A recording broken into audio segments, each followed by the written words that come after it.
You've found yourself at the junction where worlds meet. Politics. Civility? How about honesty in this country, folks? Entertainment. I don't like entertainment. And a whole bunch of other stuff. It's about having a healthy body image. You have a very unhealthy body. You should have a horrible body image. Not a big home improvement market in Detroit. We are definitely going to get letters. You're listening to Talk Radio's Strangest Animal. You're a strange animal, that's what I know. You're getting louder with Crowder. But you're a strange animal, I got to follow. Oh, I'm in the spiritus. Glad to be with you. That is the sound of the weekend. I am your host. You can find all the references at louderwithcrowder.com. Producing with me in video studio, as always, is Not Gay Jared, who is not gay. Follow him on Twitter at Not Gay Jared. I fulfilled my legal obligations. Draw your own conclusions. You good? We're good. We are good. And hello to our good. fellow ARF-comers out there, Yeah. AR15.com. Big supporters. We love them. And have some new commercials coming your way this week. Big guests, really big show. We have It's a full lineup. Curt Schilling. Curt Schilling up first.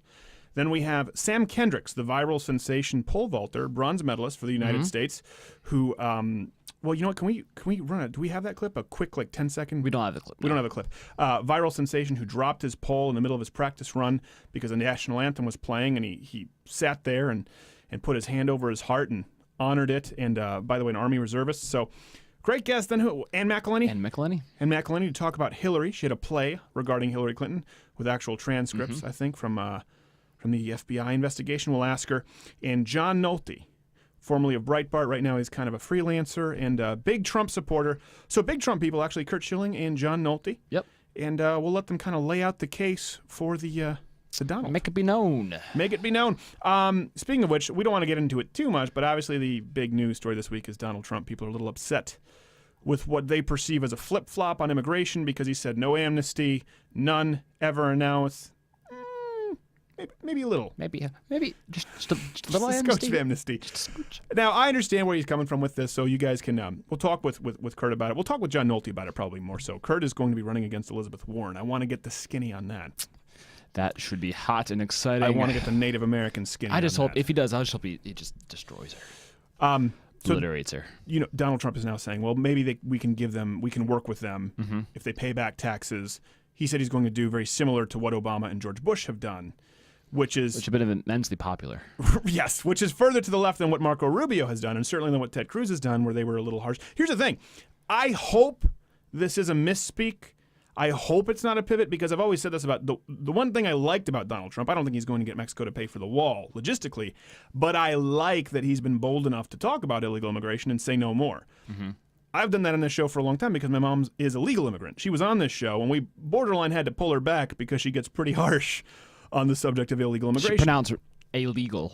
Illegal. The illegal immigrant. Not illegal. That's right. You met my mom for the first time. For the first time. Had I accurately portrayed her? I think so, but the mom jokes are just dead to me now, so we can't. It's true. It's can't hard. go there. You have to create fictional Mrs. Crowder Stevens' mom, to say all the horrendous things that we can't say on radio. You people do that? Tweet me at S. Crowder. When you do the mom jokes with your friends, do you sort of compartmentalize that that's a hypothetical mother? This is the real mother, so you're like, no, I would never do that to this mother. No, not that one. Not that one. Not that but the one who doesn't really exist. Maybe. Who looks like Elle McPherson, circa The Edge. Good-looking broad. Good-looking broad. Oh, hey, also, speaking of which, transgenderism has no basis in science. So that's a story. That's a story that occurred this week with a meta study. They just said, no, it's not a real thing. We wrote about it on the website. There had a lot of interesting things in that study, actually. It talked about a kind of an array of sexual issues. The idea that it's fixed when you're born into the wrong gender, into a wrong body, that they basically said, no, that's not a thing. That, the gay gene, they kind of talked about a little bit in the study. Yep. Interesting stuff. And listen, by the way, it doesn't necessarily, like we've always said, science is not determined by consensus. But this is yet more proof that the science isn't in and people have different opinions, and there actually are some really negative ramifications to just pumping someone's balls full of estrogen, believe it or not. Who knew? Some could say problematic. Some way problematic. So, speaking of problematic, there's so much to get into this week.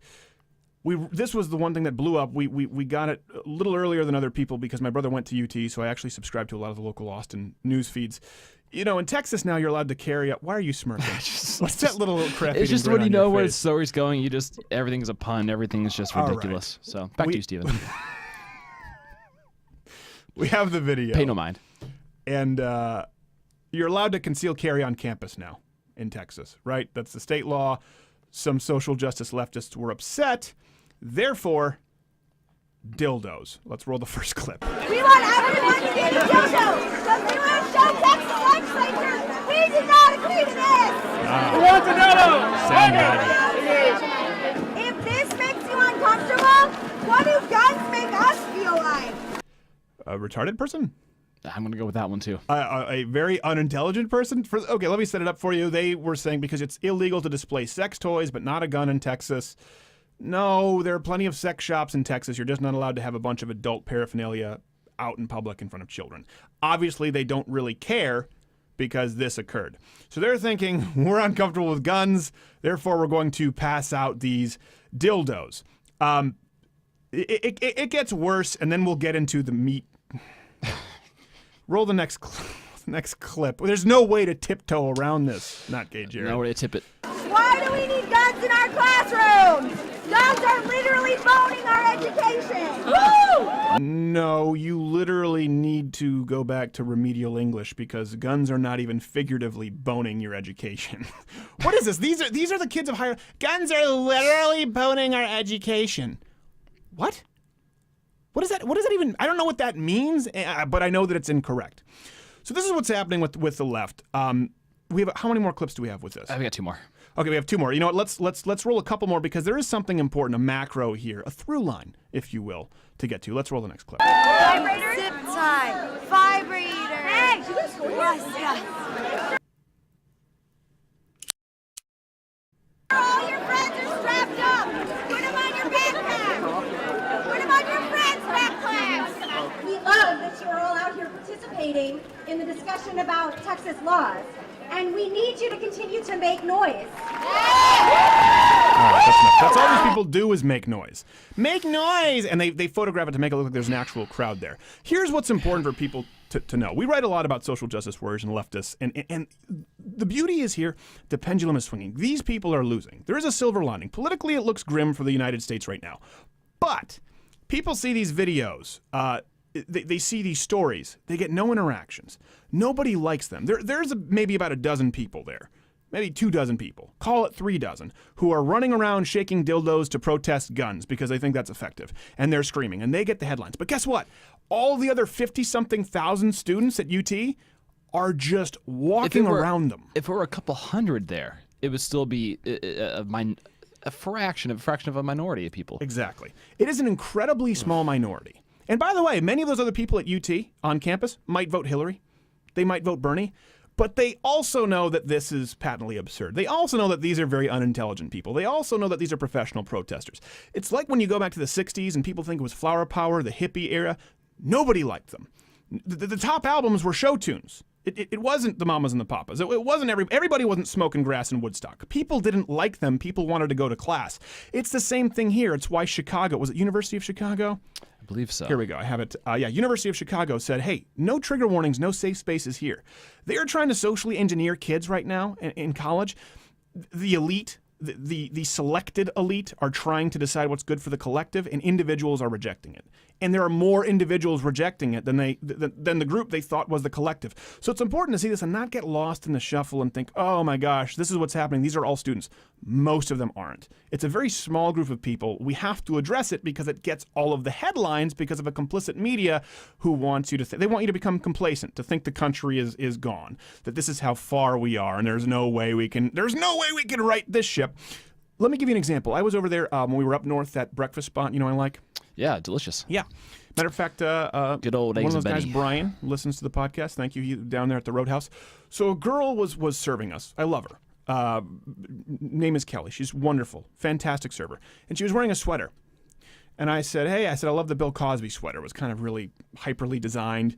And she said, yeah. She said, you know, it's Navajo. I got it at a thrift store. It's Navajo, I think, influenced. And so I got the cultural appropriation going on today.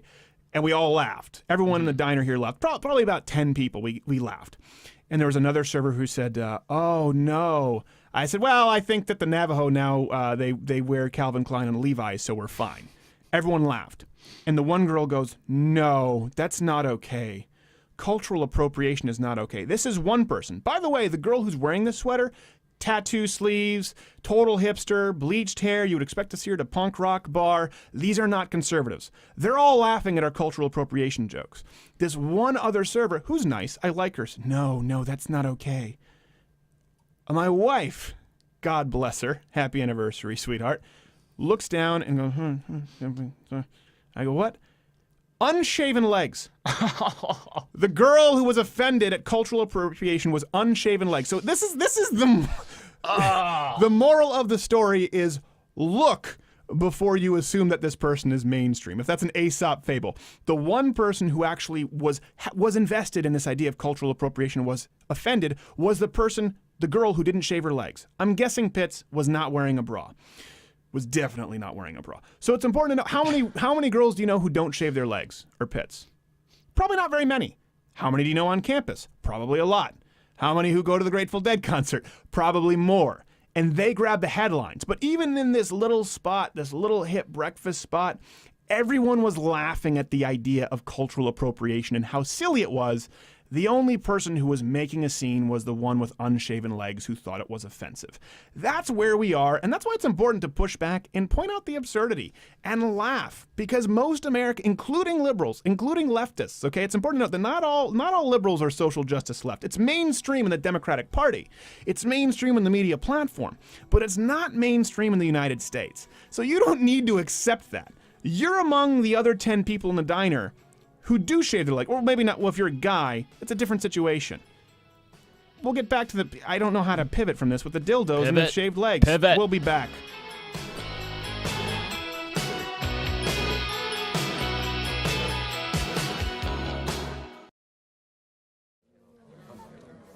Okay, everyone quiet down. Thanks for coming to Social Justice Anonymous here on UT campus. As you know, the state has now made it legal for people to exercise their Second Amendment rights here on campus with concealed carry. We need to send them a message that this will not stand. And we need to do it in an effective, cogent way that communicates our point of view. Do we have any ideas? How about we just, walk around with dildos? Well, I don't think we'll top that. Meeting adjourned.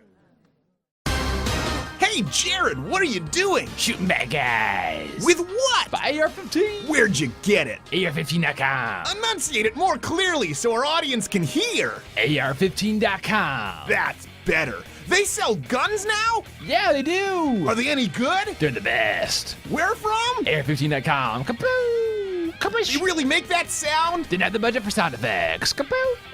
Kapow. Oh, there's another one. Kapow. You got him. With what? By AR-15. From where? AR-15.com. Hey, how do you know they're bad guys? Turbans and burkas. Kapoo. That's racist.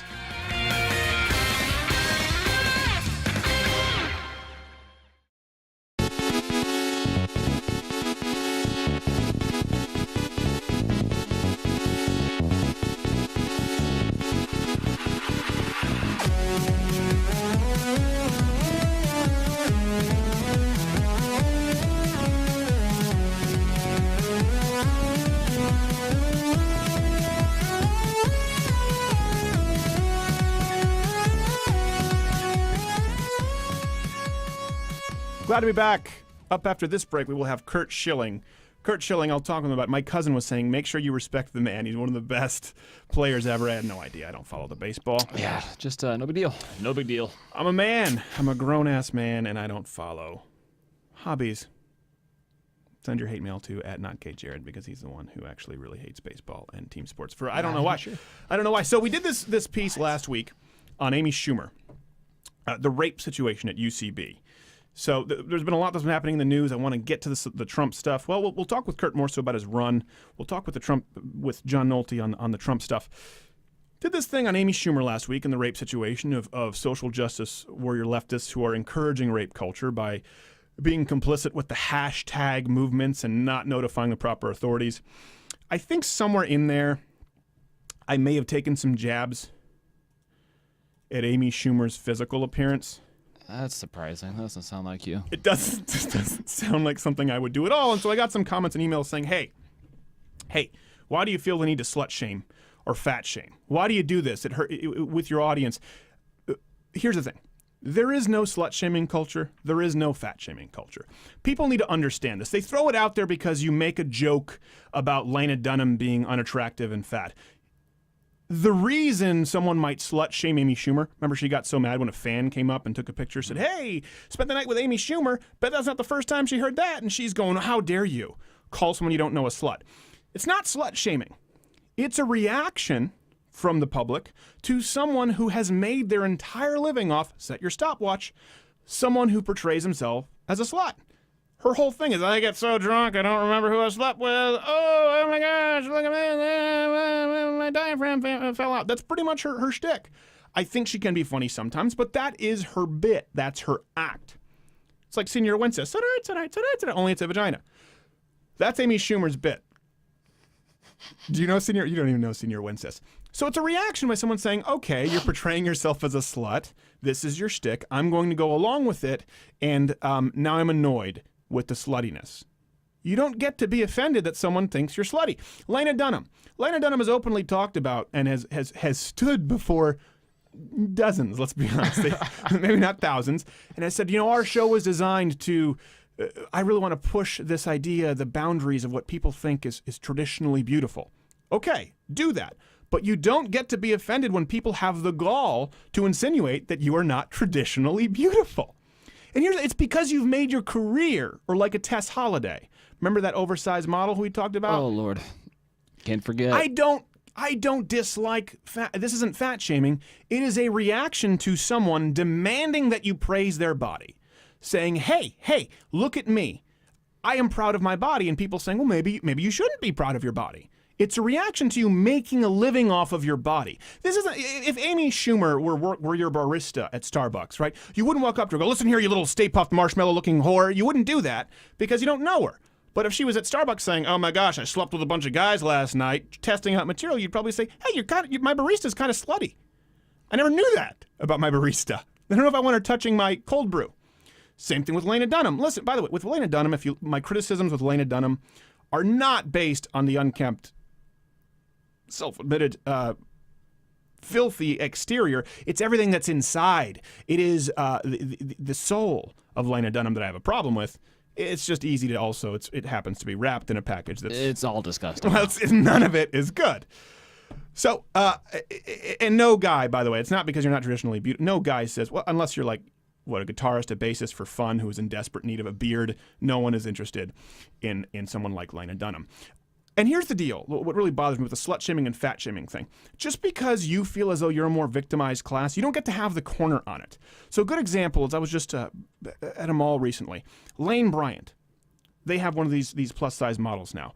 And they have earn real women dollars. Clothes for real women is what they say. Don't act like you're not marginalizing people. So what are they saying with this? My wife's not a real woman. My mom's not a real woman. My mother-in-law isn't a real woman. Nearly every guy I know who's married to a real woman is in fact married to a figment of their imagination because these women aren't plus size. So they're simply deciding to discriminate against women who are smaller than them. By the way, while we're talking about that, I guarantee you there are more real women who are closer in size to runway models or fashion magazine models than Tess Holliday. And let's take it a step further. I guarantee you there are more real women within the proper perimeters of health closer to the size of more traditional models. Not saying that all women need to look like that, but you don't get to have the corner on victimization because you chose to be overweight. That's what bothers me about it. And when you make a career on it, it is totally fair game, and especially because we have an obesity problem and we have a diabetes problem in this country, I think when you cross that realm of health, it is within the fair boundaries of criticism. Something else. Same thing with diseases. We've talked about this. Listen, I'm sorry, mister, that you decided to have unprotected anal sex with bearded bikers in a truck stop and you got AIDS. That's horrible. I wouldn't wish it on anybody who has unprotected anal sex with bearded bikers in truck stops. I wouldn't. Between the dirty needle use. I watched Rent. I know what I'm talking about. But you don't get to have the corner on diseases. AIDS gets so much. It's a disease that gets so much more funding than all these cancers or type 1 diabetes that the kid didn't sign up for. Just because you scream the loudest, whether it's with dildos on campus or it's about being offended that someone insinuated you aren't good looking, doesn't mean that you deserve to have the corner on victimhood. And that's my issue with it. Also, I don't like Lena Dunham. I find her incredibly unfunny. Have I clarified my thoughts there? I need to clarify, Stephen. No, but seriously though. No, you're the right. idea, it's You're right. No one, listen, if you see someone like Lena Dunham in real life, right? You go like, I mean, maybe she could shower, but you're like, that's unfortunate. But you don't make a thing out of it. But when she says, I'm beautiful, and people who don't declare me to be beautiful are sexist, now that's a problem, and you're almost morally obligated to say, you're not. Let's reality check this. So that's where it comes. People say, why do you double down on it? Listen, I'm not doubling down on it. I'm not doubling down on fat shaming or slut shaming. If you make a career off of it and you thrust it in front of people's... You know what else I have a problem with? We wrote about this. Professional victimhood is America's fastest growing business. That's why you have Sean King and Rachel Dolezal competing to be black guys. Amy Schumer and Lena Dunham in female comics competing as to who was raped more but never came forward to the cops because it's the best way to get your name in the headlines in the absence of talent or wit. And Does it seem like they're racing to be fatter now too? Is that just me? what's being fatter? Amy Schumer and all of them, Melissa McCarthy. They're It trying to seems say like I there's- meant to do it. Yeah. We have to go to a break here, right? Break. We have Curt Schilling coming up talking about running against Elizabeth Warren and Trump. Stay tuned.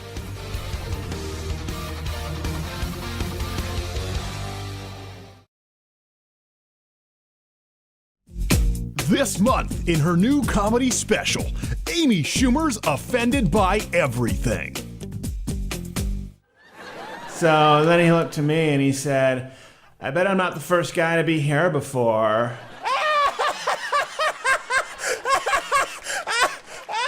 It kills me when she does the slutty stuff. What?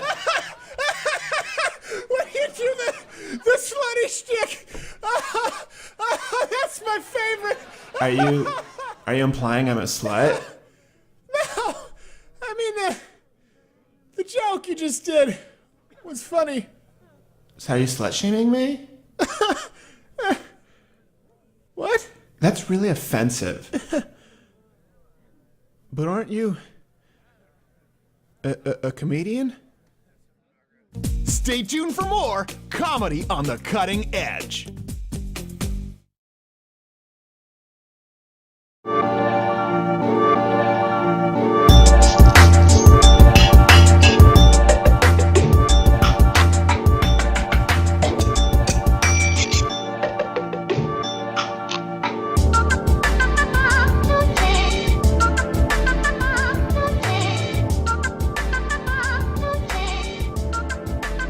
All right, glad to be back with our guest who is shaking his head already, embarrassed. Little quick inside baseball here. Before we went live, I always say, hey, what's the best thing to plug? He said, you don't need to plug anything because he's Curt freaking Schilling. Curt Schilling, thank you for being on the show, sir.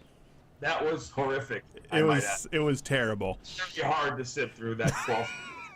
Well, don't let your son see it because it gets only more embarrassing. I'm sure we'll see that on YouTube at some point. We will. It's all on the YouTube. So Curt, with little known fact, we were the first show he did after this controversy that he had that blew up last time with ESPN, and then everyone started. Thank God, everyone started having him on, and people realized, hey, this is actually a guy who's making a lot of sense. Now you may or may not. You tell me where I get it wrong. Run for president in a few years, and you more than likely will run against Elizabeth Warren just to embarrass her for her seat. Do I have that right? I'm thinking about running for a state seat, living in Mass, that can present a challenge. I don't think they've had a Republican senator since 1949 or some year before I was born.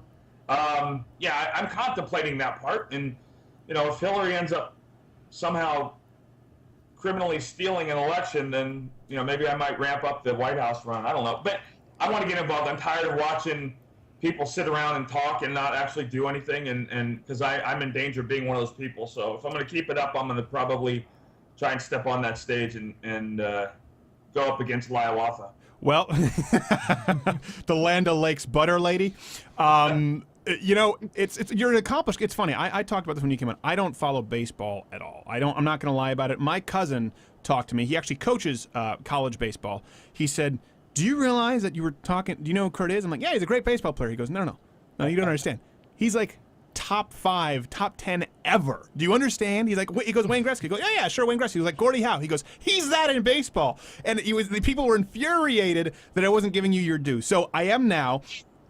No, he's clearly from New England or a Red Sox fan. Wicked biased opinion. And I'm not even that famous in my own freaking house, so. Well, yeah, but nobody is. Prophets aren't appreciated in their hometown. So you're accomplished there. You worked with ESPN. You've done so much. Is it at the point now, would you have done this, let's say, if you were still working with a network? Do you think you would have felt compelled to? Some people might say, well, it's because he got canned for being offensive, so he has to. You don't really have to do anything at this point, do you? No, I don't. And I don't think the network thing was going to last very long anyway. Neither do I. That I was under the umbrella of an insanely liberal, bigoted, very, very racist group of people who portray themselves to be anything other than that. The only sad part about that was I love the people I worked with, not the people I worked for. So I think watching you, listening to Breitbart on the Patriot Channel, watching some Hannity, watching some of everything that's going on, I want to be involved in talking about stuff that matters and that moves the needle. And I think you've seen it with your show where you have people go, wow, I learned something I didn't know, and it's something as fundamental as the difference between a semi-automatic and an automatic weapon. Right. I'll give you a great example for me is Trump, Mr. Trump's immigration policy is basically allowed every left of center human being on the planet to call him a racist, which is so not true. But anyway, it's silly. When you bring up the point that the last 3 major immigration reforms that passed through our political system all contained gigantic amounts of money to pay for a wall to be built, and it's never been built. People don't know that. No. And what it tells you is the left and the right, neither one of them wants to build it. Right. One of them just wants to be for it, and one of them wants to be against it, because if it goes up, nobody has any political capital with that anymore. Well, it's interesting that a couple of questions on that. Does it concern you that, this week Trump has kind of walked it back and said he'll do something very similar to Obama and George W. Bush? He seems to be softening there. Well, the concern, listen, I am his first stance, which was basically, I'm going to march around the country and we're going to kick every single illegal alien out, no matter what, is untenable, undoable, and I think a lot like a lot of politicians, he spoke before he thought, which if that's possible, then I'm going to win elections somewhere because I do that all the time. But I think once he gets around, I've known him for 11 years. And this is kind of his MO in the sense that he's very emotional. You can tell when he's on prompter and when he's not. Mm-hmm. He gets emotional like everybody else that cares about this stuff does. And he says things and then the people in the back are like, oh, come on. And he goes backstage and thinks, I probably shouldn't have said that. Right. I think he's looking for what we're all looking for, which is an actual process, not just a fixed immigration process, but one that's actually running. Right. What we have now is there's no process. No, it's really silly. And I talked about this. I said, listen, if your immigration policy only affects, regardless of race, gender, orientation, illegal immigrants, it can't be racist. And I say this. First-generation immigrant, my mom, French-Canadian, learned the language, went through it. So of all the criticisms with Trump, and we've talked about this, there are valid ones. Everyone has things that can be criticized in a valid way. Him being racist for wanting to get rid of illegal aliens committing crime is not one of them. Well, he wants to extreme vet illegals coming into this country from nations that harbor and are terrorist-driven. I don't have a problem with that. No. I mean, I can't help where you were born. But we have a set of rules and statutes and laws in this country that since 1776 has made us what we are. And contrary to what the left would have you believe, this is the greatest country in the world. I know they think we suck and, they're all about their comrades and all the other crap that they talk about. But the Constitution, the Bill of Rights, all of those things were written in very clear, precise, plain English because they knew idiots were going to go left and try to misconstrue and misinterpret. And if you read the documents, I mean, how on earth is it legal for someone who doesn't live here legally to vote in any election? Right. What country in the world allows that to happen? Number one, you go to jail in most of these other countries if you just go there illegally. Right. But, like, no, you're not allowed to vote in their elections, as you should not be. Why would we be allowing that? Curt Schilling and I should not be allowed to go on down to a booze cruise in Cancun and elect their next leader. That would be absurd. It would be a fun weekend, though. It would be a fun weekend, Curt. We'd mess some stuff up. We'd mess some stuff up. Just going down there, hey, who do you want to vote for? Between my Coronas and I don't know. Jorge sounds like a good, what do you do? Prime Minister here, President? Shot me down for that. My socialism sucks shirt. Yes. Well, you know, it's funny that you say that because people don't even know the laws in the books in Mexico, how harsh they are. For example, even owning waterfront property, showing up to disruptive anti-government protests, things that we here just take for granted as basic fundamental human rights are not civil rights in Mexico just for being an immigrant, even a legal one. You have to have a valid ID to vote in their elections, number one. And you have to prove yourself a value to society, a value add to be a legal citizen in Mexico. Yeah. How on earth is that okay down there and not okay here? But the more important thing to me is you watch these idiots on YouTube, the guys that were interrupting the Trump rally the other night that came on and did the interviews, they were bitching because one of them got his ass kicked. I mean, he got pulled down by police, cuffed and marched out. And it's like, what did you expect? That's exactly what you were asking for. Now you're going to stand in front of a camera and bitch about it? Right. As opposed to when you go to liberal protests like Occupy or pro-union protests just for showing up and disagreeing, you get the crap kicked out of you because they leave the place violent and they leave the place filthier than when they found it, whereas conservatives, they pick up after themselves. Remember how everyone was saying the Tea Party? Regardless of, they were like, oh, it's going to be violent, and they were actually volunteers cleaning up with pokey sticks.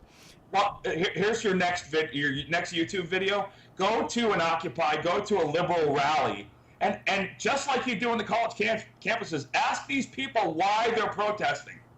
Yeah, it's happened. One of them will be able to give you a definite answer that has anything remotely related to reality. Well, actually, some of them do because they're professionally hired to be there protesting. They go, one's doing his job. why are you here? Well, because the SEIU's checks cashed. That's why. It's like Bernie Sanders identifies with me. How? He's been poor his whole life. He hasn't done anything ever.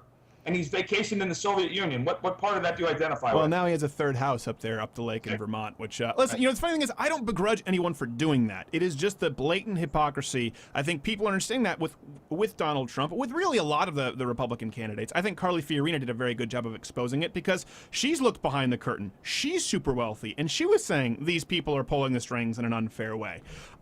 People like Bernie Sanders, the problem you have is them trying to really rig the system against people in the United States trying to be successful.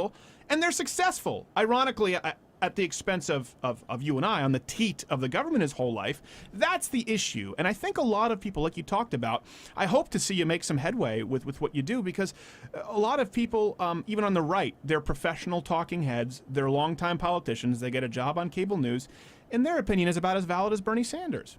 Well, they're terrified of the establishment going away. And by the way, Bernie Sanders, for all his love of the Soviet Union, I would like for him to travel to the Soviet Union as a peasant instead of as a tourist. Right. Because it's a very different country when you're one of the billion that has to feed the government. But yeah, listen, everything I think you want to understand about how screwed up this country is, a woman like Sarah Palin, a woman like Carly Fiorina, they are pariahs. They are just vilified and scrutinized, and their families are ripped apart, and their kids are ripped apart. They're strong, type A women who have done something and achieved something, and the left destroys them and then holds up Hillary Clinton as the kind of woman you want to lead the country. Wait, what? Right, yeah. Wait, he didn't finish the word. I don't know if we have to FCC that. Country. Lead the country. And I don't know if that was by the, you know, a good example. My wife is the exact same way. My wife manages a multi-million-dollar company. She's constantly working. She's very type A, and I find that unbelievably attractive in a woman. She's also very warm and soft, and I know we'll make a great mother when we do that. You know, for example, who do you think? Let's just get rid of the physical appearance because that's not fair. Who is more attractive to a man? A Carly Fiorina, right, or like you said, a Sarah Palin, or a Lena Dunham? Or an Amy Schumer. That I got reflux. Well, so does Lena Dunham. That famous picture eating the cake on the toilet. I assume it's because it just You goes. know what? I right up there with Cher. Cher tweeted out some absolute bullshit last night that blew me away. She's talking about comparing Trump to Hitler and what Hitler did in the early 30s, and talking about the German economy and misusing every possible phrase you could use. She tried to sound intelligent and sounded really stupid in trying to do so. Yeah. Lena Dunham. I argue that Lena Dunham and Rosie O'Donnell are two reasons for every human on this planet to vote for Trump. They both said they'd leave the country. If you, how is that not incentive? Yeah, I mean, but Alec Baldwin, I think, said that when Bush won re-election. They never follow through on it. Al Sharpton made the promise too. notice how they Al always want Sharpton. Canada? What was that? They always want to go to Canada. They never go into Mexico. No, they never go to Mexico. They want to go to Canada. And Gavin McInnes did a great video on that, on really what they mean in Canada. Like, you can't go to French Canada because they're racist and discriminatory against everyone. No one wants to go to Western Canada because there's nothing. Really, they're talking about Toronto. And Right. That's Canada to them. yeah, exactly. And I don't think they'll understand that someone like Lena Dunham or Rosie O'Donnell, they say the wrong thing and they can be jailed in Toronto. There's no free Here's speech. the thing. Also, you want to move to Canada. Michael Moore is a Canadian. Not anymore. He lives out there in Torch Lake in Traverse. Right, but he's as Canadian as you can get. And Oh, God. Let's just vilify an entire nation of people before we go to a break. Curt, we'll bring you back after this. And I am half Canadian, but I'll tell you what. Mr. Schilling's not wrong. But send your hate mail to him. Stay tuned. We'll be right back with more Curt Schilling.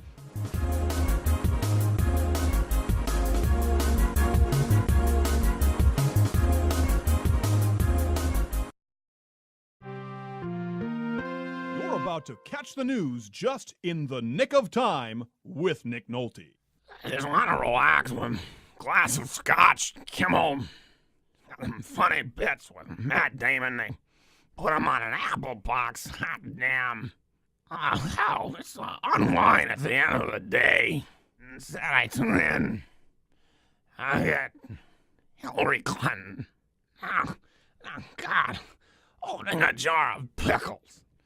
Kimmel wants us to vote for her because she can open pickles.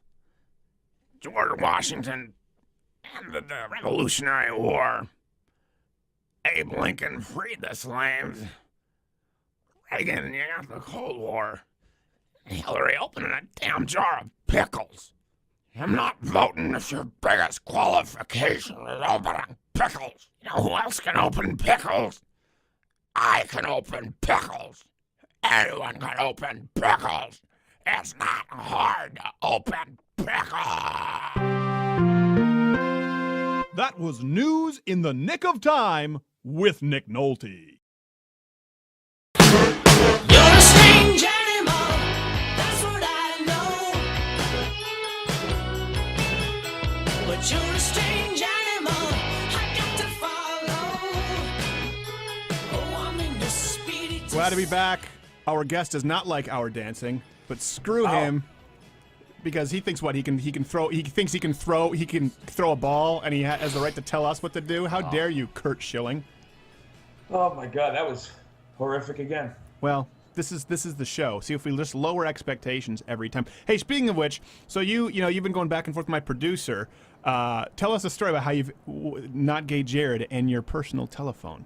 No, I was telling him, he sent me a text and he said, "Hey, this is Steven Crowder's producer at Not Gay Jared," or something like that. I was like, wow, that's... Did I say that? I don't know if I even said that. I think I just said Jared. No, here, I'll read it for you, okay? Uh-oh, this could get This is NC-17. Yeah, well, yeah. Just don't show the pictures. Don't show the pictures. Says, Mr. Schilling, this is Steven Crowder's producer at Not Gay Jared. Oh, okay. Just see if we can book you, blah, blah, blah. So I was telling him earlier, I said, well, I saved it as, now look, here's my phone and my contacts. He's Not Gay Jared. Yeah. Right? So what's going to happen if I do decide to run for office, my first public press conference, my phone will ring and it'll say Not Gay Jared across the top. And I will immediately get letters from LGBT and every Don't forget the QAAIP. Yeah, whatever. But you know what I mean. Well, you were saying because you're actually pretty socially liberal. When we talked about you on the last program, you're socially moderate anyway. You're certainly not in any way would be considered homophobic. Of course, that's the attack now that you may run for a state Senate seat. You said when this happened, there was this hit piece written about you. Either was Boston Yeah, Herald, the Globe. Boston Globe, and you were saying was it your vet who is It's a gay? friend, very dear friend. Okay, very dear friend, and she is of the homosexual persuasion. And you said she wrote you a letter. She called me.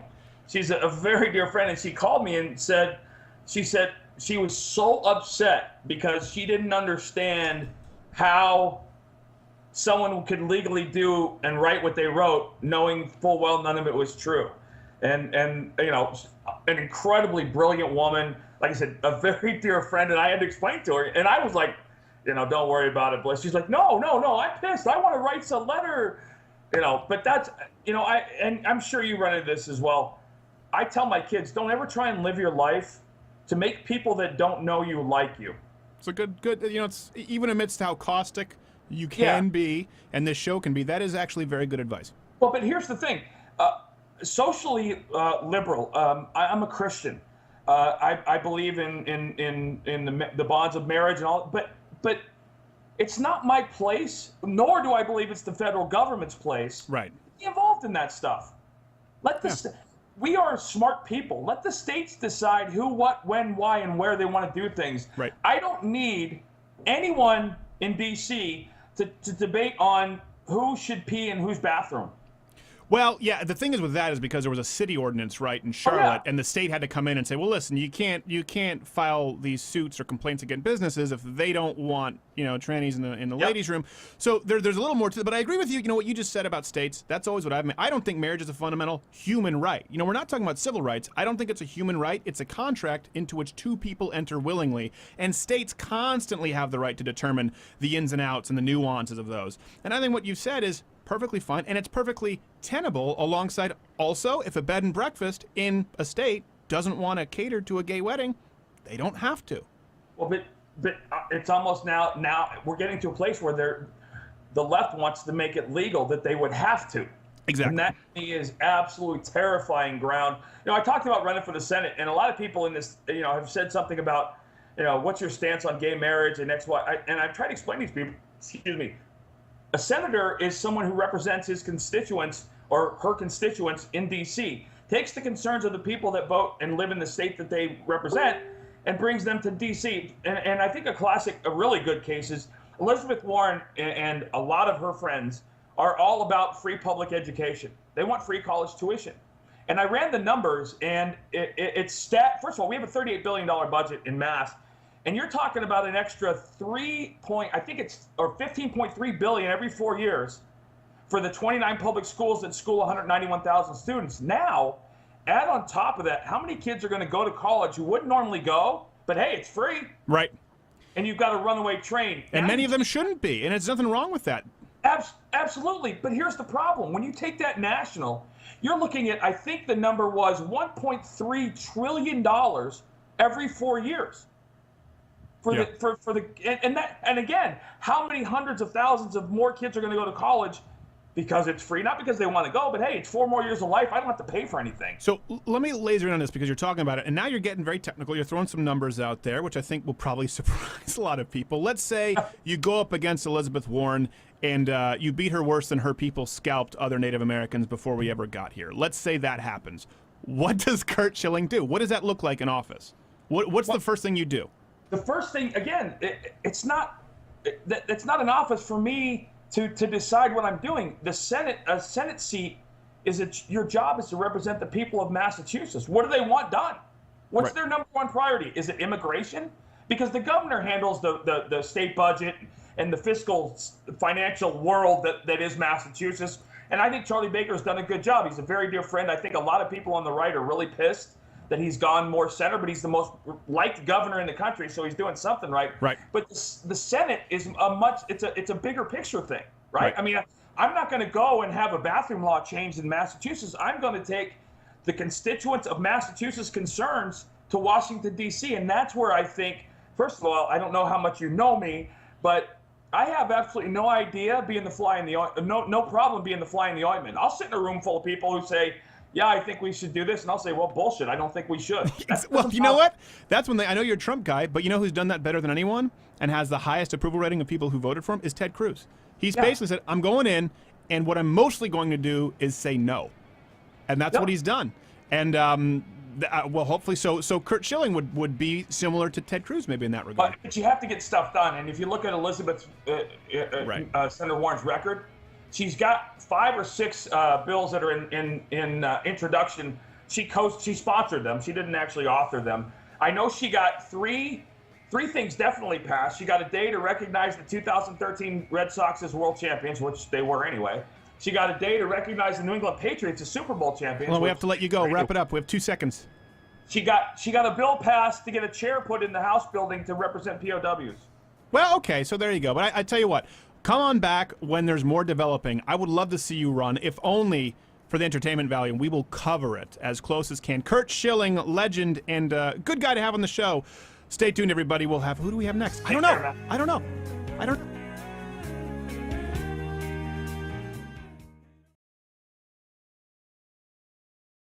Hopper wants you to believe that he's looking out for the best interests of every American, and he's asking for your vote. But as you learned last week, he doesn't ask for everything. Like noodles, which he steals. Is that a guilty face or what? Or these dogs he forced to fight for their life in his underground fighting ring? Doesn't seem like he asked for their permission. It's a far cry from cheeses. And what about his newly announced vice presidential candidate, Dean Cain? Why is he always interrupting professional broadcasts? Doesn't he have better things to do with his time? And what's the real story between him and Not Gay Jared? I guess if you don't ask, he'll never tell. Superman? I think not. The choice is becoming clear, America. Hopper, unfit, unqualified, and un-American. Paid for by Sheldon Acorns and Pharmaceuticals.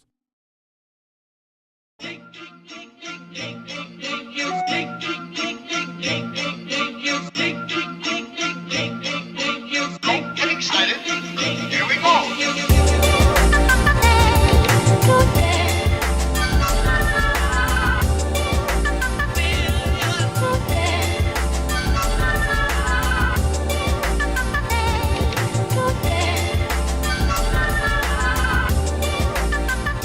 All right, we're glad to be back with our next guest. I put on a nice shirt because this man is an Olympian. He's classing up the joint. Glad to have him here, pole vaulting medalist Sam Kendricks. Thank you for being with us, sir. Thank you for having me. I love watching you dance. Well, don't admit that, because that could be more harmful to your PR, the PR side of your career than anything else you would willfully admit. Trying to figure out what this move is. Well, it was the fish hook. Fish hook, okay. It was fish hook, because he was fishing, not my producer. I'm digging. I'm always digging. So he was back here with the reel. Yes, exactly. This is what we do to make up for our lack of actual dance moves. Okay, your actual content, gotcha. Yes, exactly, which I would imagine you probably have better. By the way, people listening, at Sam Kendricks, because you're an Olympian, you're an athlete, so it translates. Before we go into it, I want to show this clip. I didn't see this a ton on a lot of mainstream media out there. I found it. My dad particularly found it, and it's a heartstring tugger.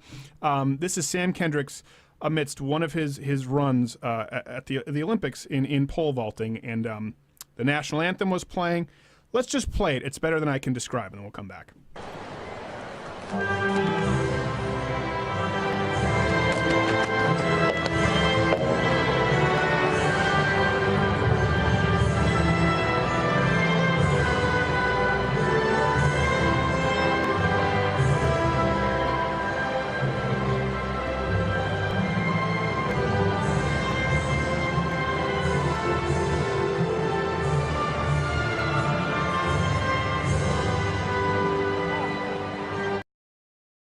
We won't roll the whole clip, so you can go see it at louderwithcrowder.com to see the whole thing from start to finish.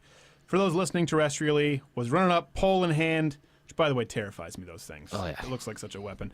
And drops it. Here's the national anthem playing, and sort of you oriented yourself to find out what was playing and stood there at attention. Now, I know you're an Army reservist. Was this instinct? Were you moved? But obviously, it's something that's rare. It hasn't really occurred before. And what was it that prompted you to do that?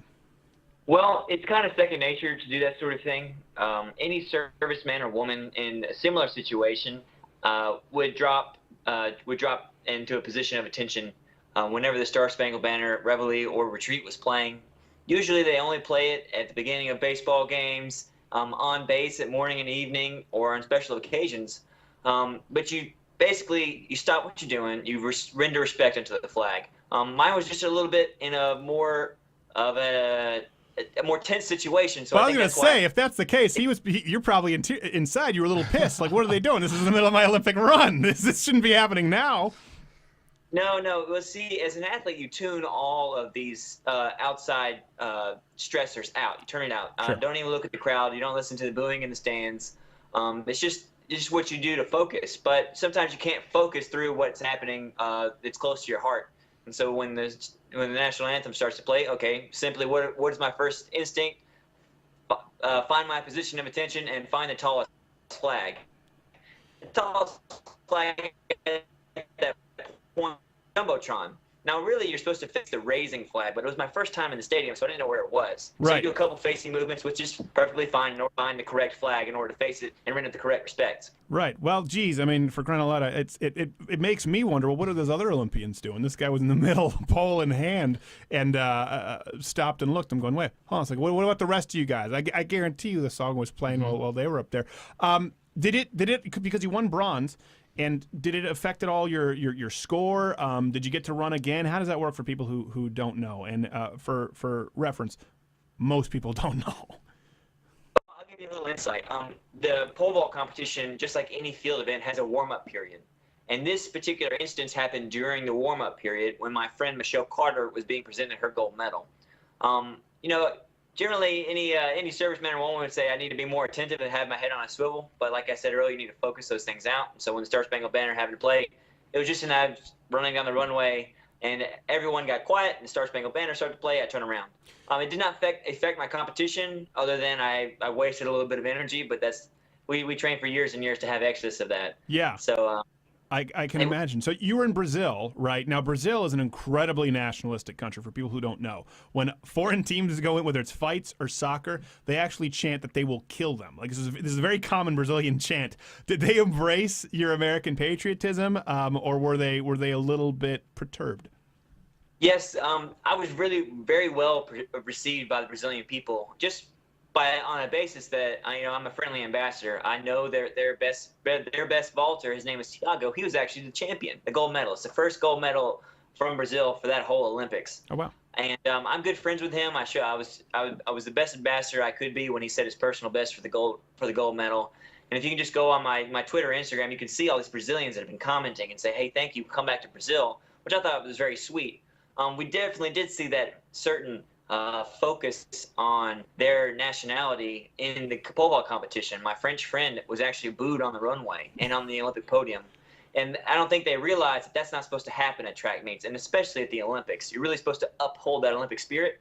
But you have to take it with a grain of salt that they're not necessarily chanting against you, but so much for their guy. And it's really just, I'm for my guy, I'm against the other guay. Right, yeah, they do it that way. Now, your friend, this is not the person who robbed Ryan Lochte, correct? Different Brazilian. Oh, no, he's a 22-year-old athlete. I'm kidding, but I appreciate that you were such a good ambassador going there, and obviously, as polite as can be, classing up this joint. Yeah, it is one thing, though, if someone like you, for example, when we have Olympics in the United States, if you yelled out, or your fans yelled out that you were going to kill them, or the Brazilians, or booed them, it would be national news. It's just a part of their culture there. They almost always cheer their guy, even if their guy is not a very savory character. Like Americans, you can lose their favor really quickly, right? People now are not super thrilled with Ryan Lochte. In Brazil, it doesn't matter. You're the Brazilian guy, they cheer you. But I did notice that with yours. I didn't hear any boos, so that's good. No, yeah, like you said, Brazilians are very patriotic, very nationalistic, and they're going to cheer for that flag. It doesn't matter whose chest it's on. So that's just the way they are. Americans, they see through the veil when they watch TV. They don't know me, but they know USA is on my chest, and they're going to be cheering for me, which I'm really thankful for. It's true. Although I'll tell you what, they wouldn't cheer for you as much if you weren't such an upstanding young man like you are now. I mean, in good examples in the United States, like if you watch the NHL, or fighting is very international, or soccer, they will boo their own countrymen if they think that they're jackasses. So I would give you more credit. It's not just because you had a flag on your chest. I think it moved a lot of people because, they felt like, okay, here's someone who we want representing our country. Yeah, you put in a very unique situation very quickly when you put the USA colors on, you put that uniform on, and you go to the Olympics to compete for your country. Because you're not necessarily competing for yourself like I am here in Switzerland. You're competing for your country. It doesn't necessarily all weigh in how well you do, but so much as how you represent yourself and who you came there to represent. Now, you were telling me right before we came on that the Olympics happen right at the end of your track season. So this is really busy for you. And now you're still an Army reservist, right? Yes, that's correct. My reserve unit, I serve with them monthly, and I stayed up to date on my training. They're actually in Millington, Tennessee. And this is the closing of the summer track and field season. It's very condensed these next 3 weeks, where all the high-level athletes are going to go to perform in order to really garner those points in the World Grand Prix. That's, without getting into too much detail, that's basically like the high-level track and field circuit. Yeah, well, see, for me as a simpleton, I don't know about you, Jared. I thought the Olympics was the high. I thought it was. Olympics, track and field happens. We don't really follow it outside of that. So how do you maintain that schedule? I mean, you're in the Army Reserves. You've got this crazy season with the Olympics. Now you're in Switzerland.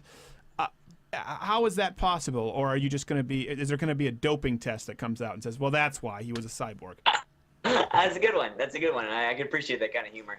But as a civilian, I compete as an athlete, and now as a reservist, I do all.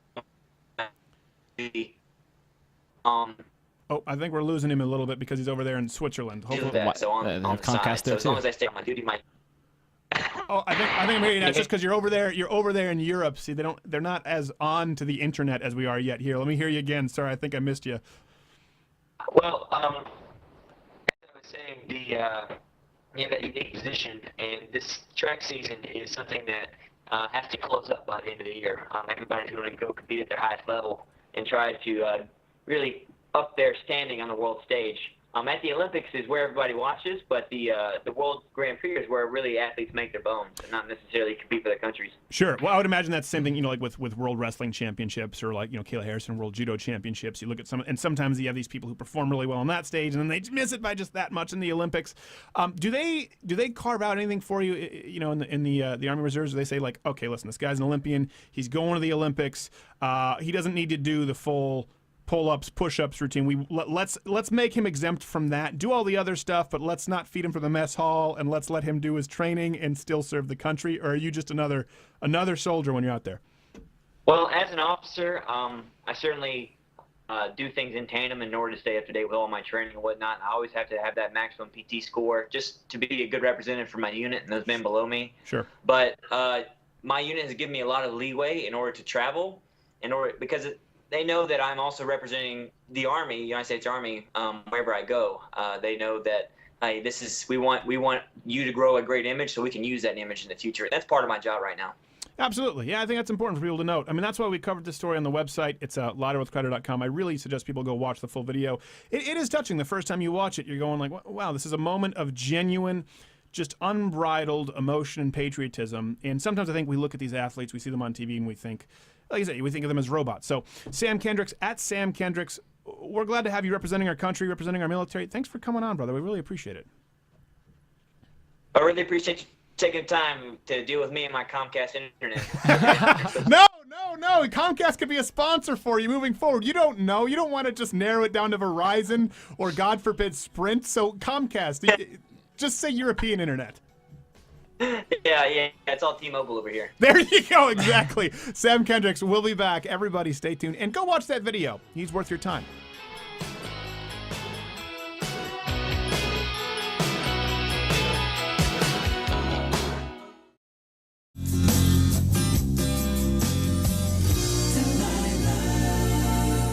Welcome back to the Delilah Show. Emily, you're on the air. Thanks for calling in. Hi. Oh my God, I'm such a big fan. I can't believe I'm on here. Oh, that's okay, sweetheart. It's exciting when you're on radio.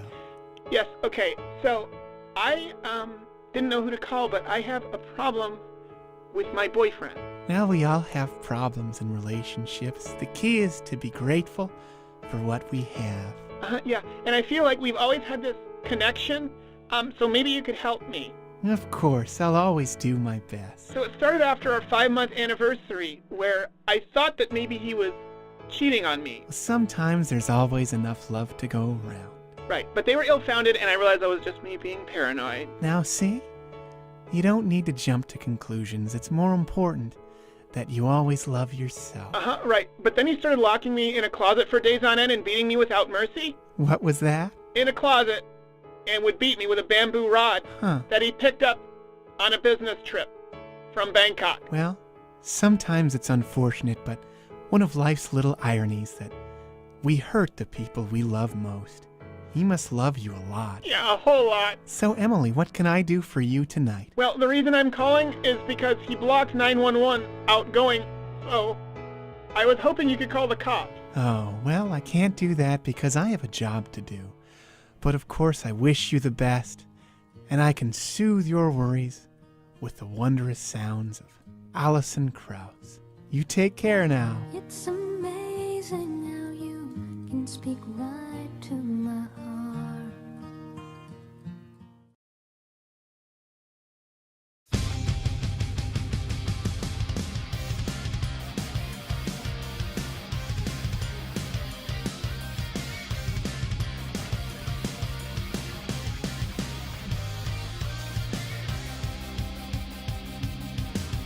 Oh, we're back, Hopper growling at the dancing. We need to dance while feeding him like turkey sausage or something, just to like recondition his throwing mind. sardines. We are back. That was Sam Kendricks. Coming up after the break, we're going to have Anne McElhinney, our favorite lady. I'm back to my previous shirt. I had to class it up for the Olympics.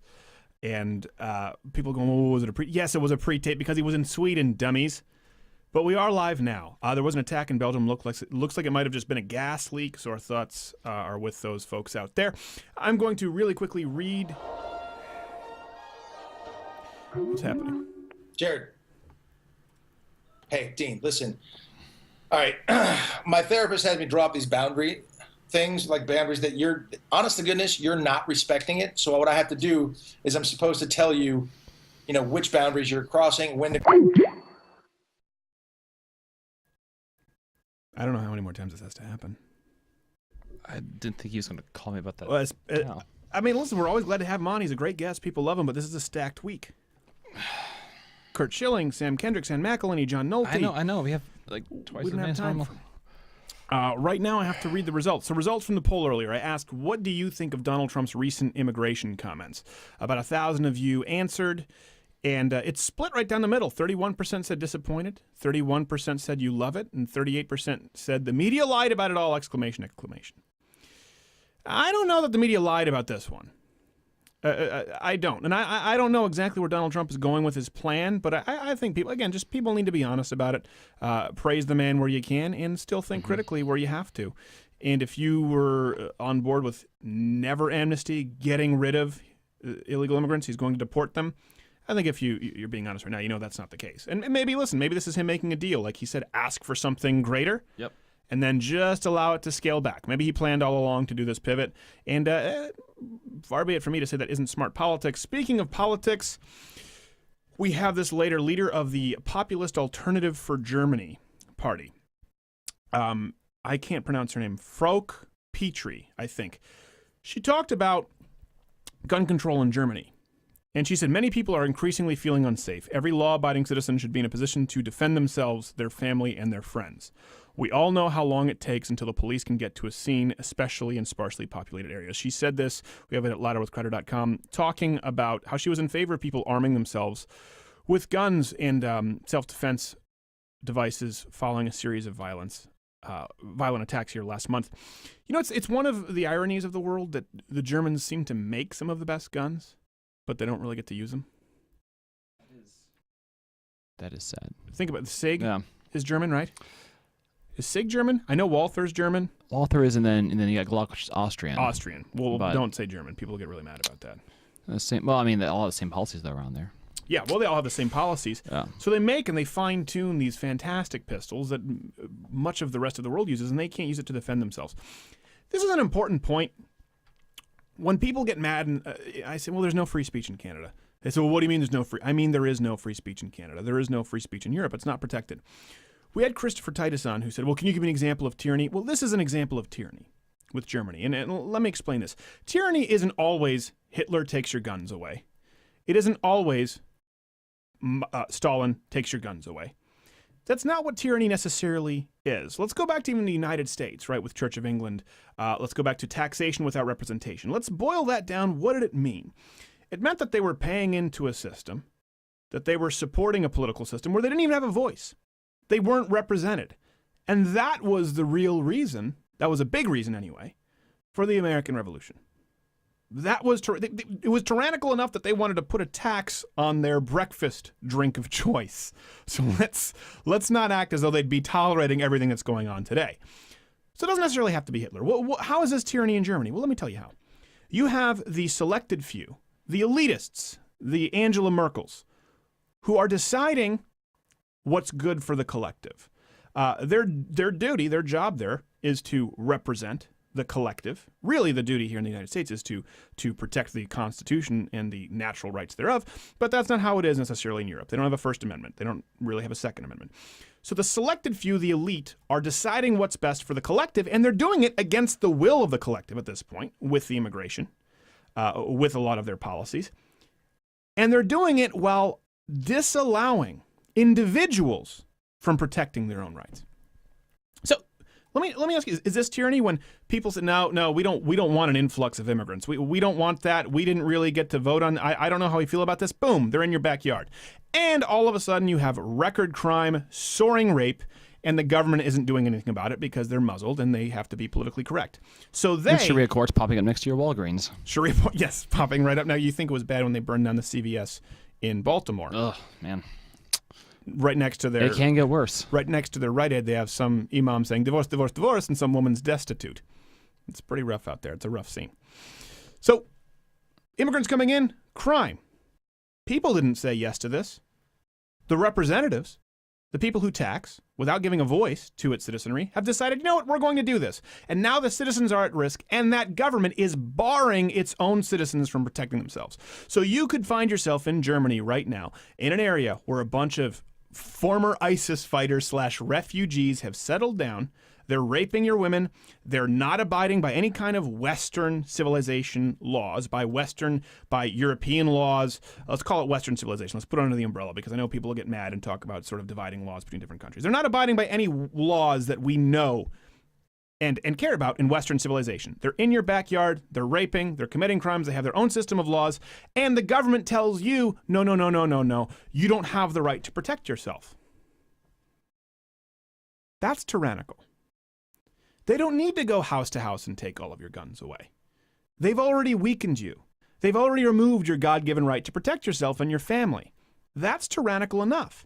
And that's what you're seeing in Germany. And that's why you're seeing this uprising in Europe. You're seeing people developing the spine that Americans have had for a long time. Just a little bit. Just a little bit with Brexit.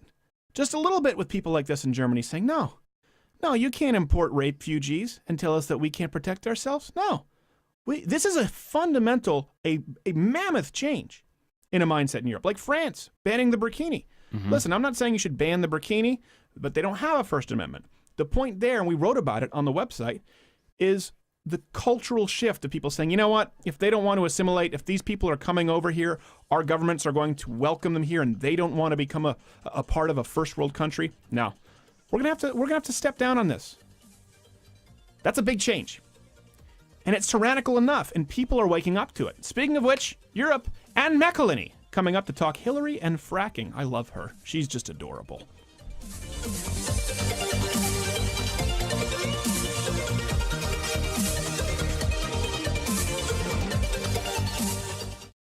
Fast forward to the year 2022.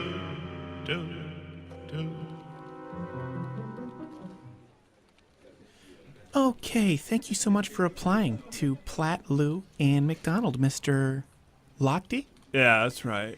And you are applying for an internship position, correct? Totes. Okay, well, your resume is nothing less than impressive. It says here that you are fully trained in Microsoft Suite. That's great. Can type 124 words a minute. Wow. Also, that you have been to the moon. Yeah, that's right. 3 times? And back, correct. Incredible. It also says that you're a member of Mensa, as well as the Big Brain Society. Do I have that right? 2 cards. It also says that you are head of an accredited university. Yep. A former senator. You know it. As well as worked for an undercover federal agent for 8 years abroad in Europe. They didn't even know. I also have your press release of when you saved a small Ethiopian child from a tree. Kid was scared. Did my part. As well as single-handedly ended the Haiti earthquake. Got long arms. Wasn't hard. This is nothing short of stellar. Finally, it also says here that you once beat Michael Phelps in the 200-meter. That's true. That happened once. Okay, Mr. Lochte, I find this hard to believe.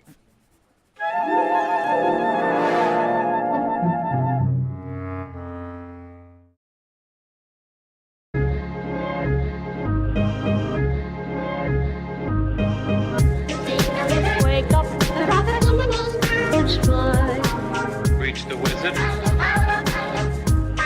It's fly. Wake up, Reach the Glad to be wizard. back with this next guest. She's been on the show a couple of times, and GosnailMovie.com, of course, is her big project that everyone needs to pay attention to. One of the biggest crowdfunding campaigns of all time. She's worked on Frack Nation. She's a wonderful friend of the show. A lot of big stuff. And McElhinney, thank you for being back. It's good to be here. Thank you, Stephen. No, we're glad to have you. I was just telling her off air. Her husband, Philim, is fantastic. Love the guy. But he's usually the one who calls me when there's a project, and he leaves a voicemail. I can understand you, Anne. I can never understand your husband on the phone. It's one of my ears, and it sounded like this on. I swear to you, the voicemail sounded like, what do you got? No, I don't know with the blueberry muffin. And, but then the hell I couldn't. So again, call me back. Bye. And I was like, I'll get back to this later, and I filed it, and I forgot about it, so I apologize. Well, well, listen, I mean, and I love the way you describe, you say his name, by the way. I have to say that it sounds like some kind of a throat infection, you know? It's like, anyway, it's all good. Listen, it's all good. Philim? It's either Phelim or Phelim. That doesn't make any sense. Phelim or Phelim, it's all good. Listen, Salem is an A, Phelim. You can't expect me to understand this. Plus, I'm half Canadian, so I'll get it wrong anyway. It's all good. It's all good. Well, we need to have both of you on sometime because that's like a sitcom waiting to happen. Because I can do the translation. Exactly. I can do the translating. Exactly. As I was saying to you earlier, Stephen, your listeners should check out a video. It's gone viral of 2 Irish rowers who won silver in the Olympics. And their interview, anyone could find it very, very easily. But if you think my husband's difficult to understand, you should check these guys out. It's really worth looking at. And I swear to you guys, it's a genuine interview with them on a national broadcaster in Ireland. And it is just classic. They're brothers, by the way. Oh, gosh. Anyway, that's just a side note. Is there like a hierarchy in Ireland? Because I had a friend who was English, and when we were watching some fights. Well, actually, Conor McGregor's from Ireland, a big star right now. We were watching some fights, and there was a fighter from Liverpool. And he just started laughing his ass off because he thought it was the funniest accent. And to me, I could kind of understand the difference, but I didn't realize that people from London, maybe he was from Manchester, just crapped on people from Liverpool to the degree that they did. Well, there's strong accents from different places. So in Ireland, Cork is in a specific category. Cork and Kerry, very, very strong accents. But obviously, you have a particular issue with Tyrone. I'm going to let my husband know about that. Well, all right, there we go. Okay, so you have so much that you work on. You and Phelim are so prolific. Recently, you did a Hillary Clinton situation. You were talking about. Tell us exactly what it is. Actors, the depositions.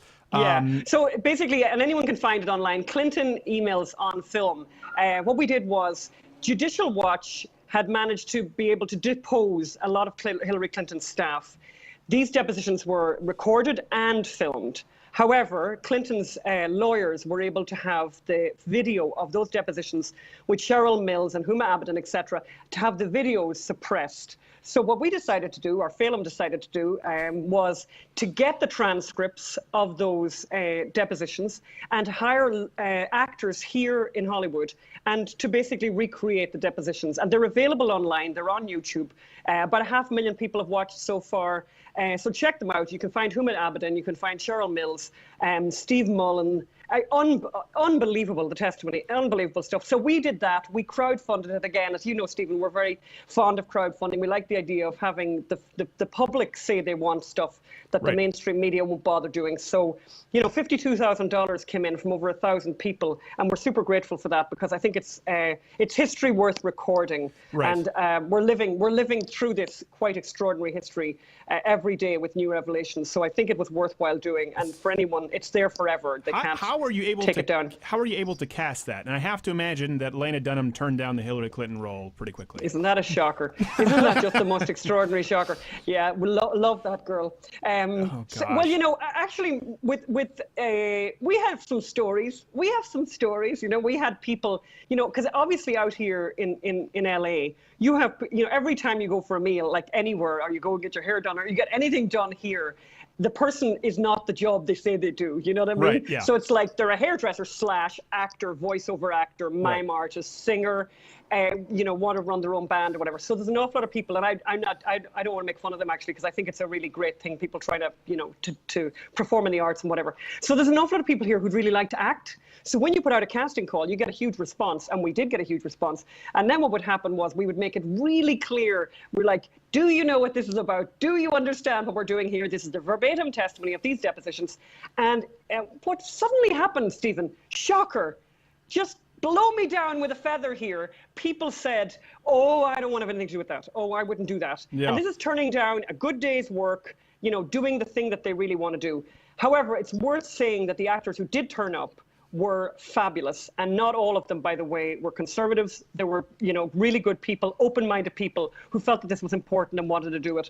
So we were, you know, in the end, it actually was quite easy to find people, and we got great people, and the performances are just amazing. Yeah, well, I would imagine you have some people trying to go off book. Like, I can't be controlled by a director, man. No, this is direct word testimony. Well, maybe that's what you say. Okay, you're going. Did you have any luck getting any dwarves to play Hillary Clinton? Because we've tried trouble to with that. hire dwarves, We've and had there was trouble. a rentamidget.com, and they denied us because they said we might use it for untoward purposes. I'm like, you're rentamidget.com.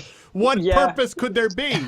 Yeah, I love that. Well, luckily, none of the people that we were trying to represent are actually midgets, so that kind of helps. Well, Hillary Clinton is close. That's what you could. They prefer Little Trooper. Okay. All right. Luckily, I've never been up that close with her, except for I have to say that yesterday in my neighborhood, she was somewhere here in Hollywood.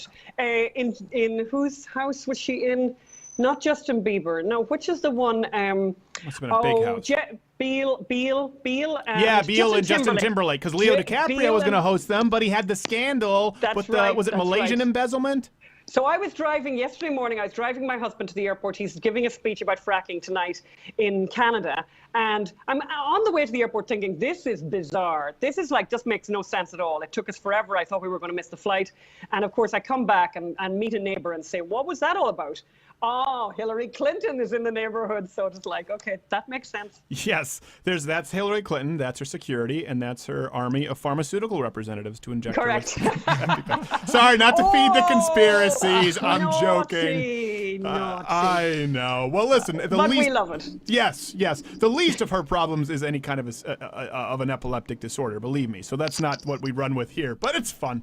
So, okay, so you did this. That was the reaction. It's done really well. You had the same situation when you did it with Michael Brown, right? When people Correct, found with out. Ferguson. Yeah, which also, by the way, is online. For anybody who wants to watch that, Ferguson the play is on YouTube, and a lot of people have watched already, and it's amazing. And in fairness, you know, Phelim did an incredible job, and it's really worth watching, you know, and particularly this summer with all the awful things that have happened, you know, that the lie, hands up, don't shoot, that lie needs to be exposed for what it is, and it really does. And so Ferguson goes a certain way to doing that, and I think it's really important. I mean, it reminds me that, I don't know if you saw U2 when they were on their world tour. We got, a friend of ours brought us to the show here in LA, and it was, you know, it's Bono, so, you know, you can expect what you expect. Right. But midway in the show, and one of the big things about the stage was that this big, long sort of platform that went all the way down, you know, along the audience, whatever, really long thing was kind of their special thing, and they projected images on screen and stuff. But their big moment was Bono walking like 300 yards. I mean, seriously, this was a really long platform with his hands up saying, hands up, don't shoot, hands up, don't shoot, hands up, don't shoot. Hands up, don't and record another album. Yeah, That's well, how I feel exactly. about them And at he this did that, and he did that, and he did that in that world tour, and would have traveled the globe telling and spreading that lie about Michael Brown, about that, I think it's very sad the man died, but the circumstances in which he died were not... Well, that just disappears is the problem. Like Corn Gaines, we were the only ones to actively cover it when it happened, to go, wait, hold on a second. What is going on here? Other people caught on. Then we were the only ones to run the video afterward of her traffic stop, where it was a clear-cut case of child abuse. The police are saying, hey, buddy, can you come with us? We're going to have to get the car towed. They're going to try and kill you. We're not trying to kill you, buddy. We're your friends. You're going to have to kill me. Believe that? Yeah. Someone's going to say this impression is racist. That's how she sounded. And then she got her wish. She was using her child as a human meat shield. And we've had a call out. We're doing some research to see if someone can I don't know what's happened with the child. I hope he doesn't go into the system. Hope he gets fostered or adopted by people who are not abusive parents and teach them how to be members of a productive society. And this would have gone unchecked. Once it came out beyond all shadow of a doubt that she was a child abuser, it just disappears. So you have people who believe the first story. Same thing with Hands Up, Don't Shoot. No, it's very, very hard to come back with the truth when a story has been aired to the extent that Michael Brown got aired. Right. It's very, very hard, to counter with the truth at that stage. I mean, it's extraordinary. But what's really amazing about the Ferguson play, which is obviously, verbatim from the testimony, is the scenes at the end. And if they only watched one section of it, watch close to the end, like 5-10 minutes from the end, where one witness, a black young woman, is giving evidence. She says clearly and repeatedly, I don't like cops. That's what she says. Mm-hmm. Repeatedly and repeatedly. I don't like cops. Does everyone understand that? I just want you to know. I wanted to record it here. I don't like cops. She says it over and over and over and over again. And then she says, but here's what went down. Right. And then she describes what happened. And she said that cop was going to die. He was going to kill that cop. And she says, and she repeats it and repeats it, I don't like cops. So here's a black woman from her own community who doesn't like cops, but who told the truth. And it's really powerful. And when it was done on stage, I mean, it was extraordinary, people's reactions to it. Orson Bean, who you guys probably know, the father-in-law of Andrew Breitbart, but also Emmy Award-winning director, said it was the best theater he'd seen in 20 years. Yeah, and that's a ringing endorsement. Side note: is there anything whiter, not gay, Jared, than a blonde Irish lady saying, "That's how it went down"? That's how. Yo. Oh. No. No. Stephen. Well, I know you can play ball. That's why we do it with you here. Otherwise, you're going to get triggered. Hey, have you been following the story of the Leslie Jones nude photo leaks this week? No, but I saw tweets from you this last few days since you invited me on the show, and I was kind of going, okay, this nude photo thing, and I'm kind of doing about 12 things at the one time, and I'm thinking, I must come back and find out what this nude photo thing is. Oh, it's just Leslie Jones, the Ghostbusters black actress who got Milo kicked off Twitter. There were nude photos leaked of her. Oh, yes, and yes, I do know the story now. Oh, nude photos leaked? I'm not checking the internet today. See, and they're like, oh, that's so racist. Because I don't want to look at leaked nude photos of Leslie Jones. I mean, you were a former liberal, right? So, yes, but I'm here's okay something now. Yes, you're okay now. But were you ever this against free speech, even when you were on the left? Were you ever all about the identity politics and taking professional offense? Because that's a new breed that I think even you would have found foreign back then. Yeah. No, I think it's really weird. I mean, I'm trying, I just can't, I read stuff now, and I think almost everything I read, I think is like an Onion story. Because I'm thinking, there's no way there's no way they said that. There's no way people said that. You're looking at stuff, quotes from Salon and stuff like that. You're thinking, no way. There's no way they defend a pedophile 3 times. No, they did 3 times. Yeah, I mean, I don't know if you saw, there's the great article in the Wall Street Journal the other day about this sausage movie. The sausage movie controversy, right? And about all the gender, sex politics and identity and all that sort of stuff. And honestly, there is an article in the Wall Street Journal, and I put it on my Facebook page because I was kind of going, I was reading it, Phil sent it to me, and I thought, right, Salon, and actually, it's true, and it's so extraordinary. Like they're objecting, to they're objecting burger patties.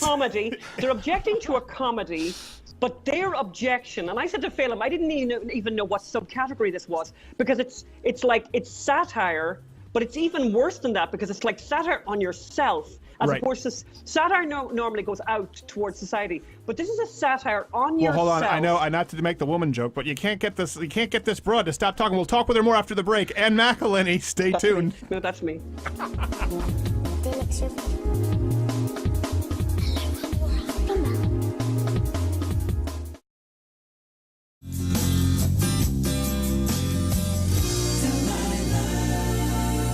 Welcome back to Delilah. Tracy, I'm happy to take your call.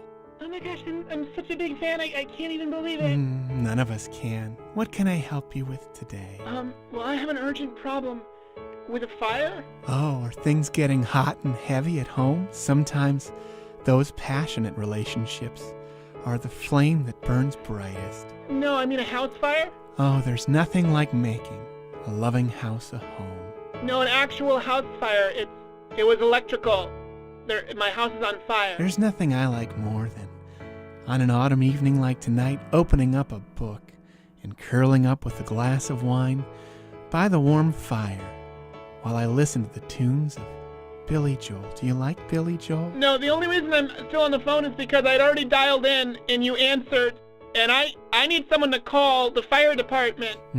I know how that feels. How about the Backstreet Boys? I'm gonna die.